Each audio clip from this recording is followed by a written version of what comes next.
नमस्कार। इतिहास के पन्नों से एक ऐसा नाम जो अदम्य साहस की सबसे बड़ी पहचान है, रानी लक्ष्मीबाई। आज के इस खास विश्लेषण में हम ऐतिहासिक दस्तावेजों के जरिए उनके जीवन की उस अनूठी दास्तान को समझेंगे जो साहस और बलिदान की एक मिसाल है। तो चलिए बिना किसी देरी के इस ऐतिहासिक सफर की शुरुआत करते हैं।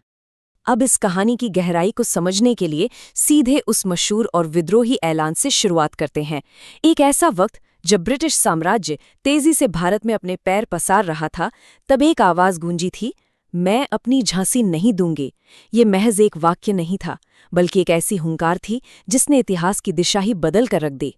महान रानी बनने से बहुत पहले की कहानी, भाग 1, बचपन और अनोखी शिक्षा, मनु का असाधारण प्रारंभिक जीवन।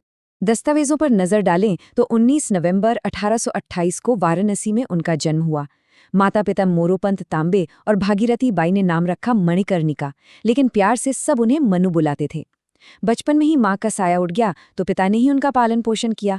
और हाँ, मनु शुरुआत से ही अपने बहादुर और बेहद चंचल स्वभाव के लिए पूरे शहर में जानी जाती थी। अब जरा उस दौर के बारे में सोचिए। समाज में लड़कियों को युद्ध कला या अस्त्र शस्त्र की शिक्षा बिल्कुल नहीं दी जाती थी। उनके लिए तमाम तरह की बंदिशें थीं। लेकिन मनु का रास्ता बिल्कुल अलग था।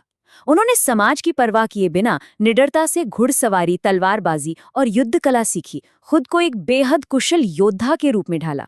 एक योद्धा की जीवन शैली से उनका लगाव इतना गहरा था कि ऐतिहासिक साक्ष्यों में उनके 3 बेहद खास घोड़ों का जिक्र बार बार आता है, सरंगी, पवन और बादल। ये सिर्फ जानवर नहीं थे, बल्कि इस असाधारण और साहसी सफर में उनके सबसे सच्चे साथी थे। समय के साथ आगे बढ़ते हैं। भाग 2, झांसी की रानी, परिवर्तन और त्रासदी। ये उनके वयस्क जीवन का वो दौर था जो भारी सम्मान और गहरे दुखों दोनों से भरा हुआ था। कुछ वर्षों बाद मनु का विवाह झांसी के राजा गंगाधर राव से हुआ। इसी विवाह के बाद उन्हें लक्ष्मीबाई नाम मिला और वे झांसी की रानी कहलाईं। वे स्वभाव से इतनी दयालु और न्यायप्रिय शासिका थीं कि पूरी झांसी की प्रजा उन्हें बेइंतहा प्यार और सम्मान देने लगी। लेकिन कहते हैं ना, वक्त हमेशा एक सा नहीं रहता। जल्द ही त्रासदियों का एक सिलसिला शुरू हो गया। रानी को एक पुत्र हुआ, लेकिन कुछ ही समय बाद उस नवजात का दुखद निधन हो गया। इस गहरे सदमे से राजा गंगाधर राव गंभीर रूप से बीमार रहने लगे। उन्होंने दामोदर राव नाम के एक बालक को गोद भी लिया, लेकिन अंततः राजा की भी मृत्यु हो गई। सोचिए, अब रानी लक्ष्मीबाई को अकेले ही पूरी झांसी की बागडोर संभालनी थी। यहीं से कहानी में एक नया मोड़ आता है। भाग 3, ब्रिटिश हड़प नीति, भू राजनीतिक उत्प्रेरक। आइए तत्कालीन राजनीतिक माहौल और ब्रिटिश साम्राज्य के बढ़ते खतरे को निष्पक्ष रूप से समझते हैं। अंग्रेजों की इस हड़प नीति यानी डॉक्ट्रिन ऑफ लैप्स का नियम बड़ा सीधा था। अगर किसी भारतीय राजा का अपना सगा जैविक उत्तराधिकारी नहीं है, तो अंग्रेज उस राज्य का प्रशासनिक नियंत्रण अपने हाथ में ले लेंगे। अब चूंकि रानी के पास एक दत्तक पुत्र था, अंग्रेजों ने इसी नीति का फायदा उठाकर झांसी पर कब्जा करने की कोशिश की। और बस यहीं से उस अपरिहार्य संघर्ष की नींव पड़ गई। भाग 4, 1857 का स्वतंत्रता संग्राम, आज़ादी की पहली लड़ाई। सन 1857 में जब भारत का प्रथम स्वतंत्रता संग्राम शुरू हुआ, तो यह तनाव अपने चरम पर पहुंच गया। अंग्रेजों के खिलाफ रानी ने पीछे हटने का तो सोचा ही नहीं। उन्होंने अपनी एक अलग समर्पित सेना तैयार की और सीधे युद्ध का बिगुल फूंक दिया। वे खुद घोड़े पर सवार होकर, हाथों में तलवार लिए रणभूमि में उतरती थीं।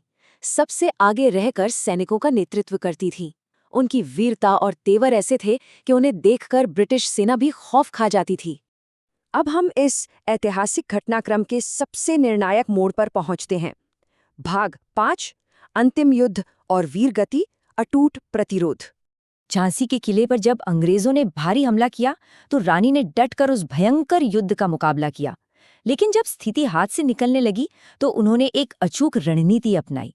अपने दत्तक पुत्र को अपनी पीठ पर कस के बांधा और घोड़े पर सवार होकर दुश्मनों को चीरते हुए किले से सुरक्षित निकल गईं। इसके बाद वो रुकी नहीं, बल्कि तात्या टोपे और अन्य क्रांतिकारियों के साथ मिलकर एक सफल जवाबी हमला किया और ग्वालियर पर कब्जा कर लिया। ये ऐतिहासिक संघर्ष 18 जून 1858 को अपने अंतिम पड़ाव पर पहुंचता है। ग्वालियर के पास कोटा की सराय में एक भीषण युद्ध हुआ। अंग्रेजों के इस दोबारा किए गए हमले में रानी लक्ष्मीबाई ने अपनी आखिरी सांस तक पूरी ताकत से लड़ाई लड़ी और इसी रणभूमि में अदम्य साहस का परिचय देते हुए उन्होंने वीर गति प्राप्त की। जरा इस एक संख्या पर गौर कीजिए, 29। उनके ऐतिहासिक प्रभाव को समझने के लिए बस ये एक तथ्य ही काफी है। एक विशाल साम्राज्य से सीधे टकराना, सेनाओं का नेतृत्व करना और अपने राज्य के लिए अपनी जान न्योछावर कर देना, ये सब उन्होंने केवल 29 साल की छोटी सी उम्र में कर दिखाया था। है ना कमाल की बात? भाग 6, रानी का अमर बलिदान, एक चिरस्थायी विरासत। आइए इस विश्लेषण के अंतिम हिस्से में चलते हैं कि उनका ये असाधारण जीवन, इतिहास और आज के समाज के लिए क्या मायने रखता है। सच कहूं तो वे सिर्फ इतिहास की एक शासिका भर नहीं थीं। वे साहस, देशभक्ति और आत्मसम्मान का एक ऐसा शाश्वत प्रतीक बन गईं जिसकी मिसाल आज भी दी जाती है। उन्होंने इस पुराने मिथक को हमेशा के लिए तोड़ दिया कि महिलाएं किसी भी मायने में पुरुषों से कम हैं। आज भी उनका जीवन हमारे अंदर राष्ट्रीय गौरव जगाता है और ये सिखाता है कि परिस्थितियां चाहे कितनी भी मुश्किल क्यों न हों, हार कभी नहीं माननी चाहिए। इस विश्लेषण के अंत में एक बहुत ही गहरा सवाल हमारे सामने आता है। रानी लक्ष्मीबाई के आत्मसम्मान और अपार साहस की भावना आज के इस आधुनिक युग में असंभव लगने वाली चुनौतियों से पार पाने के लिए हमें किस तरह प्रेरित करती है। यह एक ऐसा विचार है जिस पर हम सभी को गहराई से सोचना चाहिए। उनके आदर्श आज भी हमें अपने संघर्षों में डटे रहने की ताकत देते हैं। इस ऐतिहासिक विश्लेषण का हिस्सा बनने के लिए बहुत बहुत धन्यवाद।